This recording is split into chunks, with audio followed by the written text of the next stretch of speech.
Hello and welcome to the Institute for Digital Transformation and the Digital Dialogue here on LinkedIn Live. My name is Hans Gillier and I am one of the fellows of the Institute for Digital Transformation.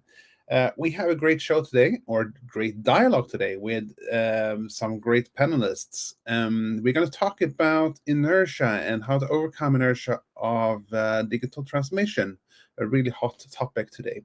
But first, I want to introduce the guests, the panelists, and I will start with the man in 𝗗𝗶𝗏𝗵𝗁, Finland, Andrew Coleman, who is the founder and CEO of Flow and Guerrilla Leadership. Welcome. Thanks, Han. It's really good to be here tonight, and I'm looking forward to the dialogue with everybody. Can you say something about yourself? I mean, you have such a great experience. I mean, you have 40 years of experience of working with organizations and, how to make them performing. Yeah, thanks. Sure. I've been working with transformation now for probably the better part of 29 years, something heading that direction. So a few years under the belt. And have been able to do transformations both in North America, here in Europe, and even in Asia. And so Flow, what we used to call the Flow leadership framework, is something that cuts across all cultures. And also now we've moved to guerrilla leadership, and that's to reflect the imbalances that we all encounter when we're doing digital transformations and when we're trying to get everybody moving the same direction and loving it. Thank you so much, Andrew. The second panelist, Tom Meloche from US. Great to have you here on board and on the panel. Great to be here, Hans. You and Andrew and I are chat buddies during the week often, so great to chat with you live where other people can hear the types of things we talk about. Yeah, definitely. I mean, I think we had such a great discussion, so I think it's great that these are filmed for once. Tell us something about yourself. So, amongst the agile portion of the transformation community, I'm a little bit famous because I was one of the founders of Menlo Innovations. It was featured in the book that Rich Sheridan wrote, 𝗖𝗶𝗲𝗏𝗵𝗁 Incorporated, How We Built a Workplace People Love. And before we were business partners, Rich was a customer of mine when he was at a company called Interface Systems. And we did a ground up agile transformation for them. I haven't been doing it as long as Andrew. Mine's only like 25 years. That was about 25 years ago with his company. We did a complete transformation of their business and their industry, all the way from the senior investor all the way down. Everyone was involved, which is why it worked so well. And we also grew the publicly traded share price tenfold in that engagement. Yes, tenfold. So one of those huge wins. So for me, and they were small enough, they were like 150 people. So for me, that led to us taking that and founding Menlo Innovations, and later Rich writing Joy. And I sold my partnership in that company after about 5 years to go spend time in larger enterprises. And I've been doing that ever since with a company called A2 Agile, which is one of the reasons why the three of us talk, because we're all involved in larger scale transformations and how you bring some of the magic that we've experienced often in smaller companies into larger companies, which is really dramatically more challenging.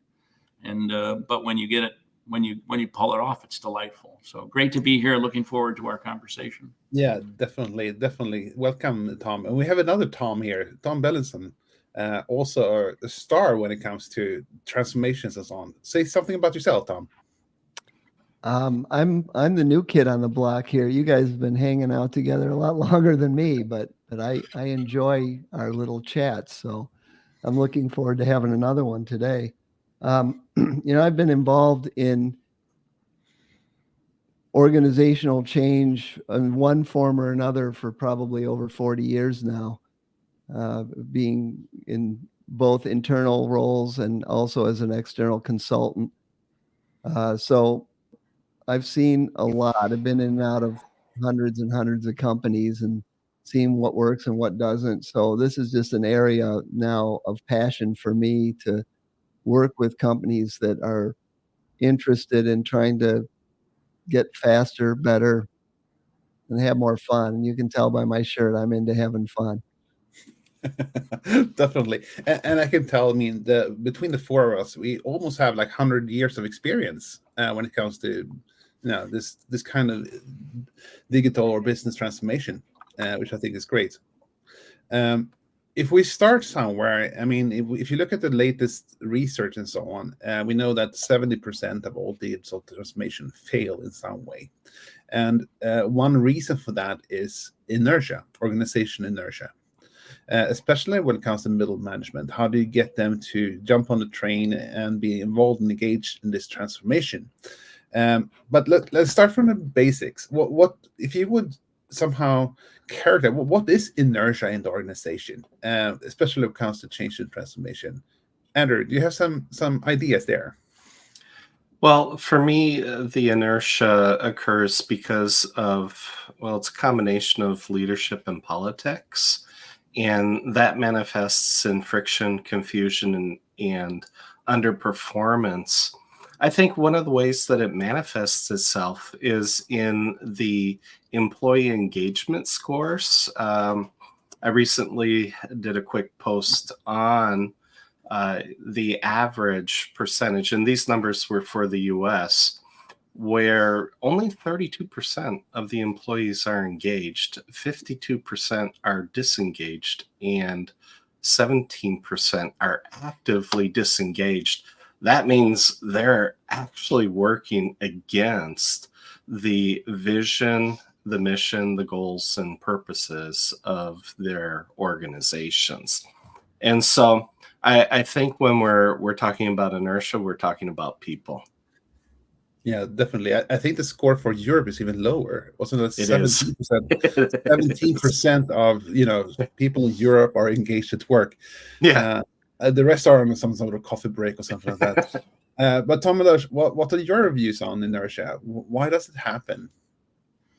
Well, I sort of challenge even the assumption that digital transformations are failing to reach their business goals. My experience in about maybe half or more of the places I've been asked to engage is they had no real business goal for their transformation. That is difficult to fail, isn't it? It took me a long time, right? Because I had early success in Agile before the term was even coined. And so the biggest challenge for me as a professional is when someone came in and maybe they'd even toured Menlo, because over 20,000 people came in and toured the business I set up. And they would say, I want Agile. It took me way longer than I admit. Andrew knows how to prevent this from happening than I now do, but he knew before I did. I assumed I knew what they were asking. And often they had no idea what they were asking. They were going on a digital transformation or an Agile transformation, and they had no real goal in mind. There was no alignment. So if there is no alignment, it's only inertia. It's only friction. You're just not, if you're not actually trying. It's the old Alice in Wonderland story, with the Cheshire Cat. Where are you going? Like she asked the cat, which direction should I go? The cat says, where are you trying to reach? Where are you trying to go? And they're like, I don't know. And then he's like, I guess it doesn't matter which direction you head. and so, an executive, doing good, attends a conference. They hear about Agile that they did 15 or 20 years ago. They're like, I want that in my organization, but they have no goal. And so it's going to all be inertia without a real goal. No, but I met a lot of companies who want to go Agile that hasn't have a clue what that actually means, and believes in some sort of framework or tools, something to be implemented. Tom Bellingham's son. There's a football play called Bellingham. So I will probably say Bellingham a couple of times. But Bellingham's son, what are your views on this? I've been fascinated by the field of sociobiology for many years, and one of the things that comes out of the study of that is the idea of fitness peaks and how humans have a tendency to want to seek equilibrium. And once they attain equilibrium, they will hold on to where they are when they got it. You know, whatever they were doing when they finally achieved equilibrium, that's the thing that was working, and that's the thing they hold on to. Unfortunately, our environment changes underneath us, and now more than ever, it changes, you know, increasingly rapidly. And when that happens, that mismatch between what had been working for us and what's happening in our environment gets so far out of whack that we become uncomfortable even in the stasis mode that we're in. That's when we're like primed for change. And I think a lot of organizations, leaders rightfully want to try to get ahead of that curve. And so they try to transform when they're not in distress. And so you're fighting against people's desire to hold on to the equilibrium because they don't feel the pain of what's happening in the marketplace yet or what's happening around them. And I think that's just, to me, that's like always the challenge, is how do you motivate people to change when they don't think they need to? But you come back to the same sort of the same point, that it's about lacking alignment. But don't middle management or leaders understand that they are lacking alignment? Isn't it obvious for them? Anyone? Nope. It just isn't obvious for them. It really isn't. Like almost every time, right? We are, you know, it's why all of us, you know, at a certain point in time, you realize, hey, this isn't actually about my method or my techniques. It's actually about human psychology and where people are mentally. And we all start studying psychology. We start studying psychopaths and sociopaths because you realize they play a big role in bigger companies. Really nice. Yeah. and then you realize, oh, this change would be easy if there were no humans in the equation, but it's really about humans. Yeah. Let's not go there. It's another topic. Yeah, I mean, it's really interesting. I mean, in the end, I mean, Tom Bellinson, you talked about almost physics. This is like almost the three laws of Newton here, equal and opposite forces. At the same time, it's biology they were talking about. And it all comes down to sort of leadership in the end. What can an organization do to overcome this? Or are the examples where they actually come over this, overcome this inertia and got alignment? Andrew? Yeah, I was just thinking about this, that it's interesting the amount of psychology that's involved, the amount of biology that's involved. It's like how much is environment, how much is genetics. But what's interesting is that the highest performing teams understand that they have a choice, that they can overcome what they're up against. And so it becomes a very interesting conversation. And I really like Tom's comment about the toxic people that we're running into quite often, because I read a book recently by a Dr. Lund from out in one of the universities out west. And he wrote a book, How to Hug a Porcupine. And his conclusion was you don't, and that you can't change the porcupines. The porcupines have to learn to change themselves. And so, but that's a manifestation of friction at an individual level, and that will definitely impact our teams. And if it impacts our teams, then it's going to impact the entire organization. But I think that's really interesting when you say that leaders might be toxic or they are the porcupine or whatever, that somewhere I believe that old people are rational. They take a rational decision based on the situation and where they're at. How come they become toxic leaders? Tom? I think nobody is rational. ever. I Like, think you got to get over that. Yeah. No, but Yeah. it depends on where you're going and what you want to achieve, I guess. I think you need to look at the genesis of like why people become leaders. To me, it's a fascinating thing, and in that a lot of people who might actually make great leaders, if you look at the the definition of a modern leader, or even if you just dissect some of the great leaders throughout history, they were almost they almost didn't want the job, like they sort of pushed into it. And unfortunately, most of the people that become leaders really want to become leaders. Yeah. And you have to ask yourself why.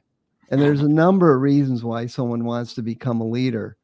But in my experience, only a small number of those reasons are likely to produce a good, strong leader. Far too many of them come from emotional traumas in childhood and things that have caused them to need to feel in control of their environment. And that's unfortunately not the kind of leaders we need. That might have worked okay in a command and control environment, but it doesn't work in the kind of transformations that I think we're all trying to get to. It's just a fact that we have to work with. And the question is, can we train them out of those emotional deficits? I think maybe you can, but that has to be a concerted and sustained effort. Yeah. 𝗕𝗿𝗄𝘃, what's your experience? Well, and Can you you have do to anything about assume, this? you have to assume they're not rational, right? So, and that's not just them, that's us, that's ourselves, right? So you're like, I got tricked into this whole career path of transformation, probably the way I suspect Andrew might have got tricked into it too, by just happened to, on the very first project I ever did, having it be wildly successful. So if you're unfortunate enough to have that happen to you, you think this is easy. So what made it successful? What was the sort of ingredients? What was the secret sauce in doing it? Yeah, it's a great question. And if you read Kotter, right, where he's talking about what often leads to successful transformation in his older book, right, he'll talk about, oh, well, the platform's burning. So literally their line of business was going out. They had enough cash in reserve that they could seek to pivot to do something new. But fundamentally, their business was leaving them. They were in a hardware business that was disappearing. And so they were switching to be a software company. We came in because we had very specific software skills for them. This was before the Agile word was even coined, on how to build dramatically successful software products. We'd already mastered that. And we were expensive. Like, they maybe had 20 million left. We were going to come in and take up 2 million of it. That's a lot of runway for a change initiative. It was the senior shareholder was on board and aligned, because they went all the way to the senior shareholder who said, oh, you're talking about investing a nickel a share to save the company. He's like, that's easy. If you think these guys know what they're doing, then bring them on board. Like, that would be the equivalent of spending 20 million today for a small company with maybe a 60 million left. So there was massive commitment and alignment from the senior shareholder to the CEO, to the head of IT, to the head of marketing, who were all on board because their business was going away to do dramatic change. And you know where I struggle the most to have success is in the world's most successful companies. I've done work at Fortune 5, Fortune 10, a lot. And they had a great year. Well, that's going to be a company where you're almost never going to have, you might have success with a local team, but you're not really going to impact you'll make their life fun because you'll have a great success doing something together. But they'll ultimately be chewed up and destroyed by the organizational structure. One of the reasons why when Tom and I work together, we love working with startups because we can actually see the long-term transformation.